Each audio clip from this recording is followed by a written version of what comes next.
Bulletin की शुरुआत करेंगे प्रदेश की बड़ी खबर के साथ, जो कि मुख्यमंत्री योगी आदित्यनाथ के पॉडकास्ट से जुड़ी हुई है, जिसमें सीएम ने 8 साल के कार्यकाल का जिक्र भी किया और विपक्ष पर जमकर हमला भी बोला। देखिए, इनका भारत जोड़ो, भारत तोड़ो अभियान का हिस्सा है। भाजपा मस्जिद में कब्जा करके क्या करेगी? मंदिर ढूंढेगी। ये मुझे लगता है कि गुमराह कर रहे हैं। वक्फ के नाम पर आखिर कितना जमीन कब्जा करोगे? आप अनुमान करिए कि भारत में ही वो हिंदुओं का विरोध कर रहे हैं, तो पाकिस्तान और बांग्लादेश के अंदर क्या हाल हो रहे होंगे। कोर्ट का ही आदेश पालन कर रहे हैं, न तो अब तक तो वहां बहुत कुछ हो गया होता। कर्नाटक सरकार के द्वारा धर्म के आधार पर आरक्षण, यह बाबा साहब भीमराव अंबेडकर के द्वारा दिए गए संविधान का अपमान है। उत्तर प्रदेश के मुख्यमंत्री योगी आदित्यनाथ ने एक पॉडकास्ट में प्रदेश के मुख्य मुद्दों पर खुलकर अपनी बात रखी। सीएम योगी ने होली, संभल, मथुरा और मुस्लिम मुद्दे पर विपक्ष को भी घेरा।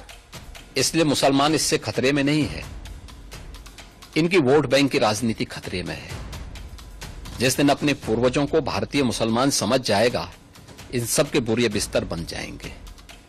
इसलिए अपने बोरिया बिस्तर को दुरुस्त रखने के लिए लोग इस प्रकार की भड़काऊ बातें को कहते हैं।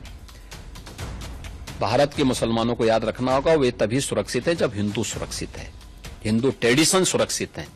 उसी के साथ उनकी भी सुरक्षा निहित है। पहनते नहीं, हिंदू से ज्यादा रंग बिरंगे तो मुसलमान ही पहनता कपड़ा, तो फिर रंग से परहेज क्यों?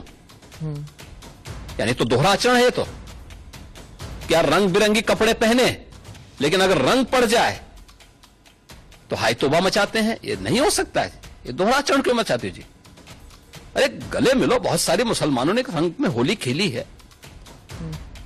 शाहजहांपुर में तो नवाब साहब की पूरी झांकी निकलती, शोभा यात्रा ही निकलती वहां पे। तो हमने समाचार एजेंसी को दिए गए साक्षात्कार में सीएम ने बुलडोजर की कार्रवाई से लेकर लोगों की सुरक्षा को लेकर भी प्रतिक्रिया दी।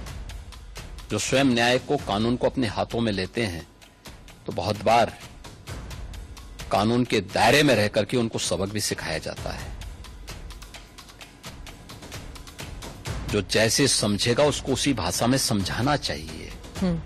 100 हिंदू परिवारों के बीच में, 100 हिंदू परिवारों के बीच में एक मुस्लिम परिवार सबसे सुरक्षित रहता है। उसको इसके पर्व और त्योहारों को,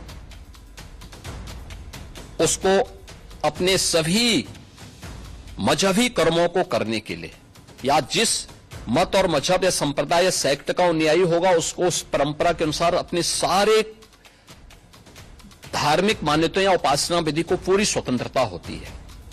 लेकिन मैं कहता हूं 100 परिवारों के बीच में, एक हिंदू की बात तो दूर करिए, 100 मुस्लिम परिवारों के बीच में 50 हिंदू सुरक्षित रह सकता है क्या?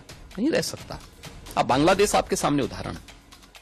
सीएम योगी के इस पॉडकास्ट ने विपक्ष की नींद उड़ा दी है, और अब इस पॉडकास्ट को लेकर कितनी सियासत होगी, ये तो समय ही बताएगा।